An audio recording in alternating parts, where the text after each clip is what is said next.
What's up, people? It's Rafael. I'm the person behind this channel. I know this is kind of one of those newer videos that I'm usually not in front of the camera talking like this, but it's a lot of fun. Me going over, as you see from the title, all the books I read this year in 2025. It's going to be a lot of fun. Going to be discussing them pretty briefly and just talking about why I like them, why I think they have some importance, and yeah, just talking about them. This video's not gonna have any cuts, so yay me, yay you. Fix your attention span. I think it'll be good for all of us. So yeah, let's get into it. Without further ado, let's get into it. Like and sub if you're new. And yeah, let's go. All right, and this is in no particular order. This is not a chronological order. Just be going through them. So this book right here is actually the most recent one. I just finished this yesterday. A Pocket Mirror for Heroes by Baltasar, Gracian. And check out this cover, first of all. I'll try to see if hopefully that focuses. Cover is really beautiful. I think that's what attracted me to it. But yeah, this book is basically a philosophical guide full of gems, full of maxims, aphorisms, stratagems, little stories. And yeah, what I found is a very meditative read, very self-reflective. So you just read it, and it'll pretty much show you about yourself and like personal development. And very relaxing read. It's not too long, and it's kind of like bite-sized bits of wisdom and knowledge. And Gracian is pulling from different wells throughout history. And I like the examples he uses throughout the book. Whether it's in like your age, whether it's about your humanness, your mortality, moral philosophy, or like I said, historical events, historical figures. And I think one of my favorite parts of this book were a few times where it's like meta, where he referenced his own novels. And if you read some of his other books, you would catch some of those references, but I didn't. But he would even explain a little bit of that, and he would interview different like doctors. So yeah, I think it's a very helpful book if you like all those themes in philosophy and personal development. I think this would be a cool book to check out, and I think it's actually be very helpful. I know I'm gonna go through like my annotations, a little underlinings I made about it, and definitely a book you can always just pick up at any time and just meditate on it and kind of, like I said, self-reflect. And I enjoyed this book a lot. All right, what we got here? Crowfoot, Chief of the Blackfeet by Hugh A. Dempsey, forward by Paul F. Sharp. I'll show you the cover. Yeah, I really enjoyed this book. This is I think this was my introduction into like Native American anything, and I was just interested. The name stood out, Crowfoot, and what you come to find is like how prominent of a figure Crowfoot was, not even just for like the Blackfoot Nation. I believe it's turn of the 19th century we're talking about here, or maybe even before then. Don't remember too much. I'm not very good with timelines of things, even like history. I want to get better at that though. But yeah, what a figure Crowfoot was. A true diplomat for his people, and he was a huge spokesperson for his people, but also Native Americans as a whole. I learned so much about Native Americans, and also their traditions and the religions and how they would practice their rituals and their beliefs. It was really, really eye-opening and fascinating to read about that, and how he would go about his diplomacy, and how smart he was. Very tactical. Even when he was a warrior, he was leagues above the people in the various tribes, and everyone looked up to him. Even the the white man, the the settlers, definitely weren't the true Americans. And yeah, what a leader this guy was. And I definitely recommend this book if you like to read about Native American history and prominent leadership figures and just an overall standout human being that really was courageous, diplomatic, and has heart. And it's very familial. You learn about the Native American people and how united they were and how communal. And like I said, you even learn about their religions and in this case, the Blackfoot tribe, Blackfoot Nation, and even it would talk about the surrounding tribes as well. Yes, a lot, but it's very historical type of read, and I enjoy this very much. One of my top books of this year, definitely. And yeah, I think even it's full of like maps and even here like illustrations and has some realistic photographs and just what a wellspring of information and wisdom, really. Yeah, very, very good read, and I definitely recommend this. All right, moving on. And here we have The Prophet by Khalil Gibran. And wow, I think this is one of the most like selling books of all time, or I think it's up there, most translated. I don't know, it has high ranks. It definitely has high ranks. And I started reading this book last summer and like last summer, and I stopped, like I got I think like close to halfway and I just stopped reading it for whatever reason. Picked back up this year and finished it. It's fairly short, and yeah, what a book. It basically goes through this guy named Al Mustafa and he is like this prophet preacher for this people that he let me see if I can find the name of the actual place real quick. Orphalese, yes, the people of Orphalese.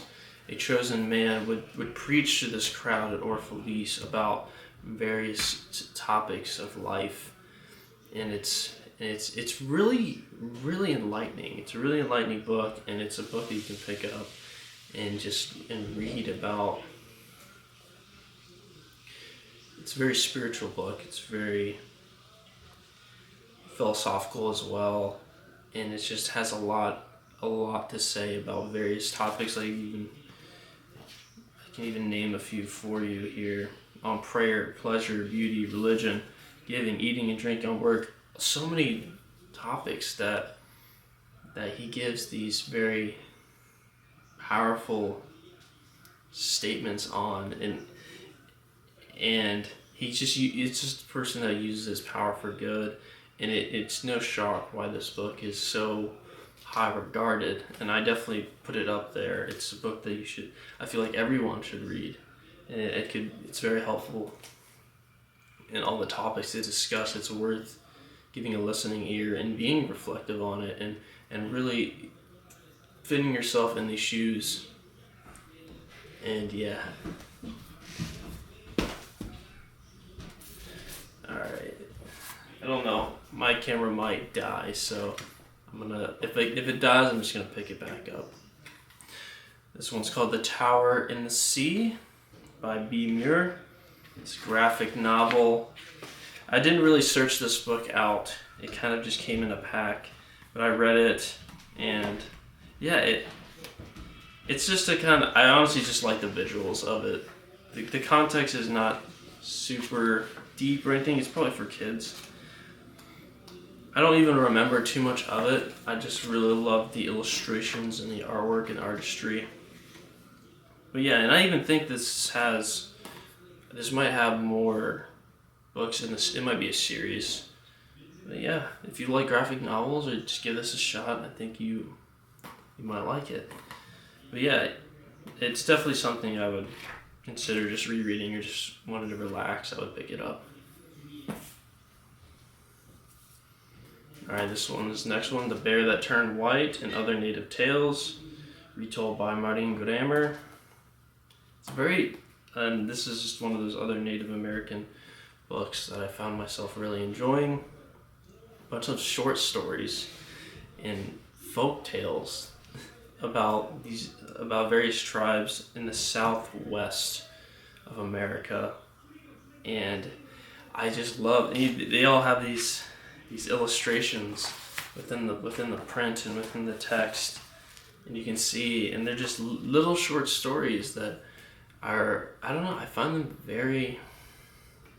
I like that supernatural element, and I like how imaginative and spiritual these stories are, and it also opens your eyes to how important these folk tales are to these communities and the culture. It's just rich cultural read, and you don't get that anywhere else. And Maurine, she went to these communities and saw these stories out firsthand, and it's rich in that sense. It's rich that these stories, who knows what the original was like, and that's the beauty and also the importance of these folktales, that they are passed down through generations, and you get to have these stories being brought to life again for a wider audience. And how lucky you are to even know about that, or even to experience these tales and get to really broaden your perspective and get to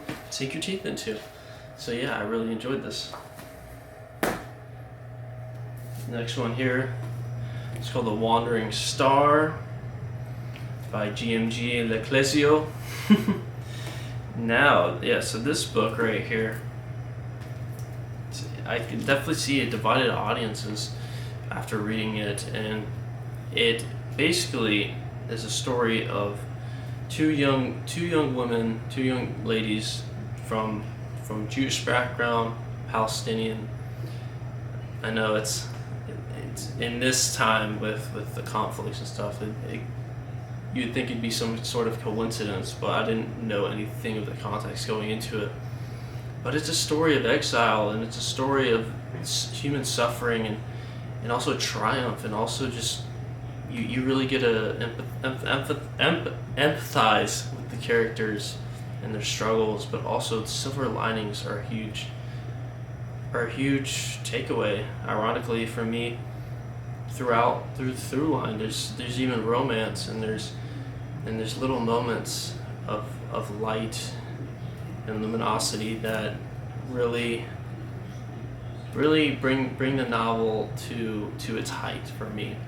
It has its issues, and I don't know if it's the translation or the idea wasn't executed as cleanly, but definitely worth giving a shot at least. And I do applaud it for the attempt that it makes to have these worlds collide in this very human sense, even if it does derail at times, or it goes on a little too long in some cases. But yeah, for what it is, I enjoyed this book. Apologies for that. My camera died, so that was a cut that just needed to happen, you know. But we're back. So after Wandering Star, this is the next book, Light from My Path, Illuminating Selections from the Bible. And I finished it early this year, and it was a book I read heavily last year, actually, that I would read every day. And it's one of those books where it's kind of like a devotional, but it's more just a helpful, practical guide. And it selected various, what's it called? Can't think of the word, but books from the Bible, passages from the Bible that were under these categories of like mercy, obedience, patience, peace, very much just teaching you about these various sections from the Bible, and it was very helpful, and it definitely would help you, the listener, if you are needing some that like extra boost and that uplifting and encouragement that this book does offer. And also it offers a lot of wisdom and understanding. It's not going greater context of the Bible. It was just if I felt like I needed something, and it very much just helped me with enriching my prayer life and meditation life, and building that trust. And but it gives you all of these things like hope, encouragement, and illumination on just like in the title, illumination along your journey. And that's what I felt like I needed at the time. But I do recommend this for anyone out there. It's just a book that you can pick up and flip to it and just read a passage, and you also instantly feel refreshed and you feel rejuvenated, and it can answer probably some of those questions that you have, or it can be a part of a prayer that you might want to recite, or a meditation you want to meditate on these selections, and maybe ask more questions, and it can open gateways for you. But for me, I got a lot out of how it helped my internal world, and just felt like I needed that extra, either that extra wisdom or that illumination on these subjects, and that offered it to me, just like how other books did that in their own unique way. This book took selections from the Bible, and a lot of it from Jesus as well. And I definitely would recommend it if that's your cup of tea and those themes speak to you. I think it's one of those other practical books that can really be beneficial. So it's another book I read this year. It's called Plough and the Stars by Sean O'Casey. Here it is. That's the cover. It's just green. It's a play from, 1926, early 20th century. And I really enjoyed it. Basically, was taking place during the main Irish Revolution that was happening around that time. And it centers around all of these tenants that live in the same house. And it's very informative, and it's very funny, very witty. And I liked that. I liked how the characters knew all these idiosyncrasies about each other, and they knew how to get under each other's skin. So I really enjoyed that familial sense of all the characters, even though if they weren't blood family, they definitely acted like it and just were united for this cause, and just not even just proximity alone, but for what was happening during the times. Like, this is definitely a reflection of the times type of book. And I thoroughly enjoyed that. I thoroughly enjoyed the dialogue and the speech, and just the way it's written, and the way these characters are talking in this Irish slang. Irish slang, but Irish, what's the word? Is it accent, dialect? One of those two. But that really made it a stimulating and funny read, and very exciting at parts. But it's got some heart to it, and definitely would recommend it to those out there that like reading plays or like those themes. And Plough in the Stars. Then, I think a lot of people know this one, Frankenstein by Mary Shelley is the cover. Signet paperback. Definitely one of the, if not, I guess the only classic novel I read this year.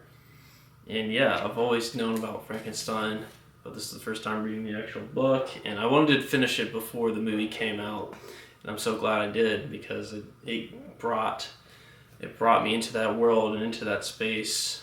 And wow, what a fascinating book this is. fully understand why people consider it a classic. I love the format. I love the format of the letters and how it's a twofold story, and they go over Victor Frankenstein's perspective and the creature's perspective, and it's written brilliantly, and it's just even more impressive how Mary Shelley wrote this at such a young age, honestly, even with the vocabulary. And yeah, like I said, how the story is told, it's very psychological, it's very deep in some cases. And it's really centered around Frankenstein and the creatures in that parent creator and creation relationship, and parent and child, and you get all these amazing parallels and correlations, and you can get a lot of takeaways from that, and you can see yourself or even see humanity in a bigger and a more macrocosmic sense, but in a microcosmic sense, your own life and your own situations. And that's why it's such a deeply human story, and you really can empathize with the creature in so many instances of how he was just abandoned by its creator, its father, and it just wanted to be accepted by anybody, any human being, even though with how atrocious and monstrous the appearance, it still wanted to be accepted for who it was, regardless of the appearance. And and you get those very very human elements of the story in that. It's very touching, and there's heartwarming elements too, and it's an exciting read the whole way through. And I think a huge part of that is the format and the layout of the story, but also just how well it's written. And the descriptions, some of it when Frankenstein's just going crazy in the laboratory or just in his own head, and you learn more about his motives and his intentions and all of these things. But then throughout the novel, you come to understand why all of that is, and once again, you even sympathize with him. And you surprise yourself, and that's another thing, you surprise yourself as the reader, reading about these characters in the story throughout the novel as they grow and things happen. You further understand, and you can empathize with their positions and their perspectives. And it's very psychological, and it's philosophical too, and it's definitely a treat. If you haven't read Frankenstein, I definitely recommend that for everyone out there to read it at least once. But yeah, Gothic classic, and and definitely check out the movie by Guillermo del Toro as well. One of the best movies that came out this year. I'm willing to stand on that. Alright, this is another book, Einstein's Dreams. Who's this by? Let me see who it's by. Alan Lightman, Einstein Dreams. And I've really enjoyed this book too as well this year. It's a fictional book where you get to step in the shoes of young Einstein as he is writing these poetic musings about living in, I believe it's Switzerland, Geneva, Switzerland, and Germany as well. And you really just get into his mind, and in him just kind of being, it's a very observational read. It's also, what's the word?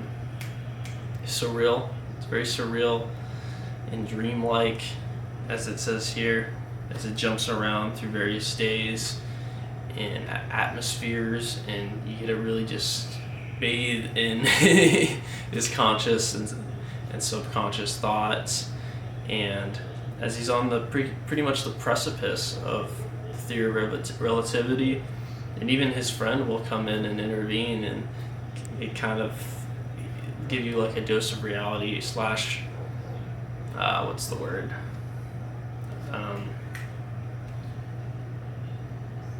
I can't think of the word, but just one of those characters that will come in and kind of break the story, or just break the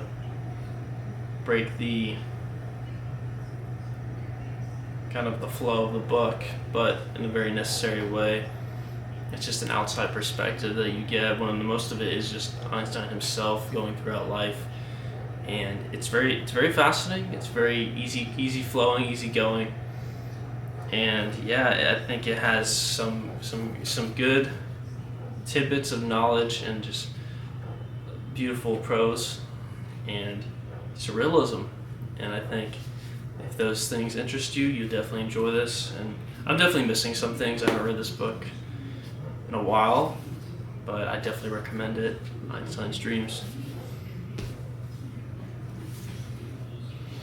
And one of the heavy hitters of this year, it's torn up. Like, the cover's torn off, so you know it's a great book.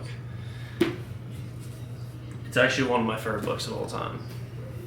Lust for Life by what's his name? Irving Stone. Novel about Vincent van Gogh. And wow, this book blew me away in so many ways. Well, on the surface, I didn't know really much about Vincent van Gogh. I mean, I've watched a couple of movies about him, but you don't really get the full picture when you're watching the movies. You get little events, you get snippets, and you get the major events. So all I really knew about him was, he cut off his ear, he went insane, he killed himself. He's a very prolific painter, artist. But in this book, you get such a deep dive into who he was as a person, and his characteristics, his mannerisms, his thought processes, his relationships, all of it.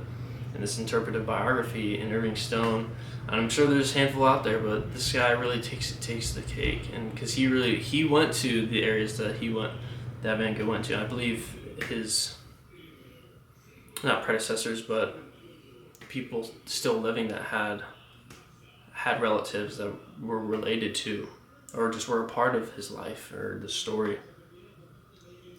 And wow, it's so eye-opening and so it's almost like you're just walking through somebody's memory and you're just walking through their life. And when you get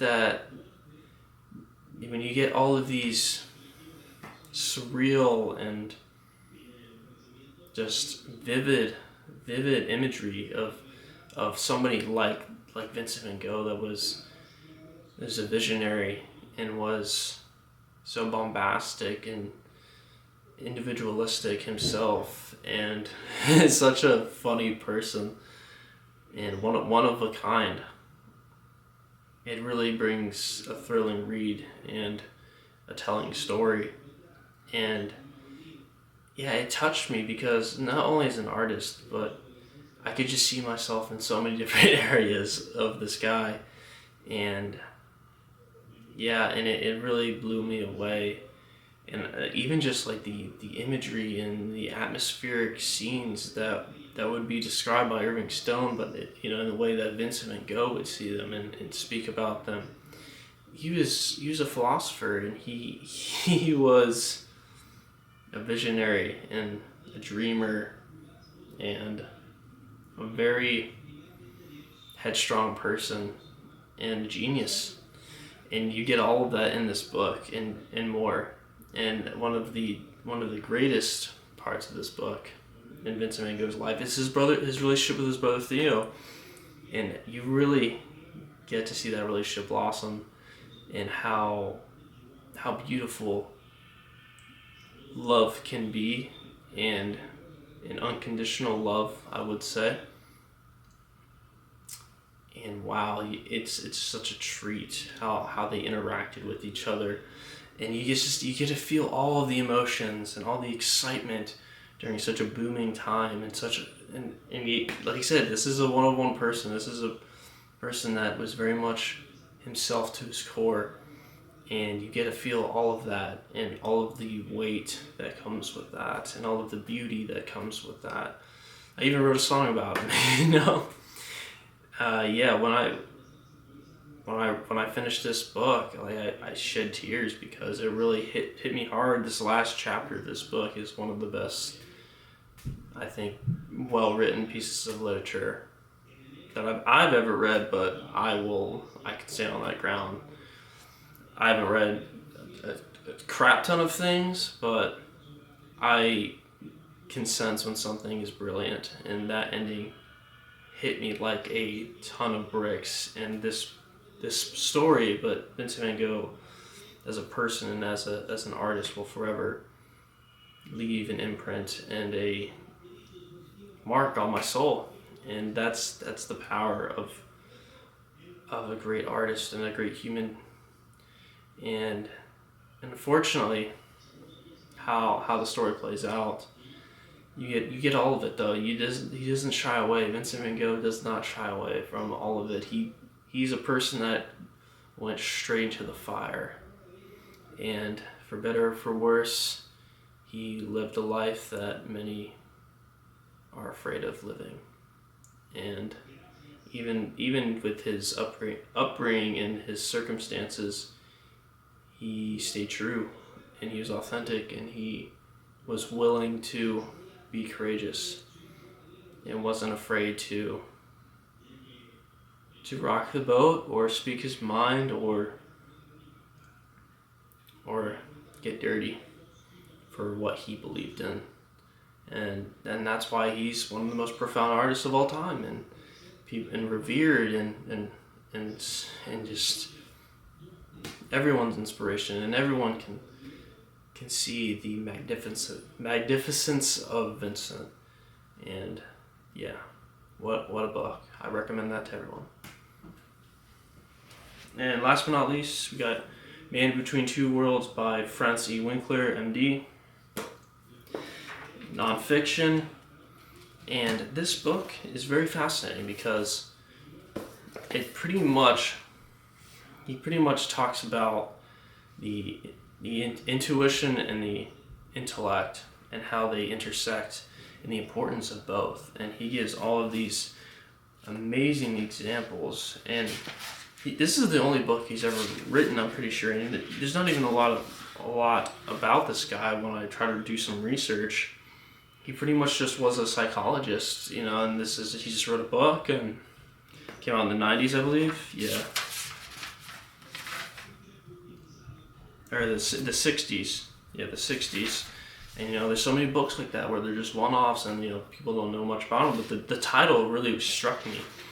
And yeah, I love all the examples he used. He draws from so many freaking areas, from like crime, from upbringing, from trauma to his own expertise, his own profession, imagination, evolution, medieval times.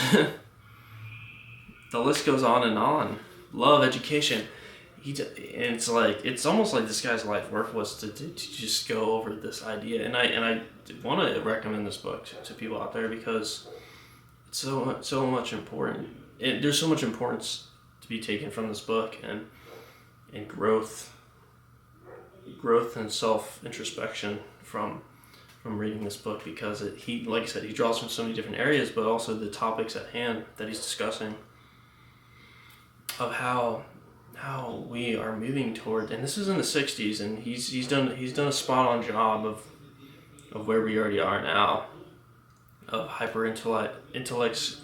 We've over intellectualized everything, and I even like the biblical references he uses, and even the spiritual references he uses as well. Yeah, he even uses religion. This guy draws from so many different areas, and that's why it's kind of like this enriching novel, and it's hard to put down, but also you want to kind of put your paintbrush to it and try to do some excavation, because it's important to really know thyself. You have to bridge these two worlds, because we lose so much of ourselves in the lack of the other. And finding that middle ground, finding that balance is so important in our own journeys and how we interact with the world. Because if we over intellectualize everything, it's over analyzing it. You're missing this whole colorful part of your existence. You can get lost just trying to pinpoint and destroy.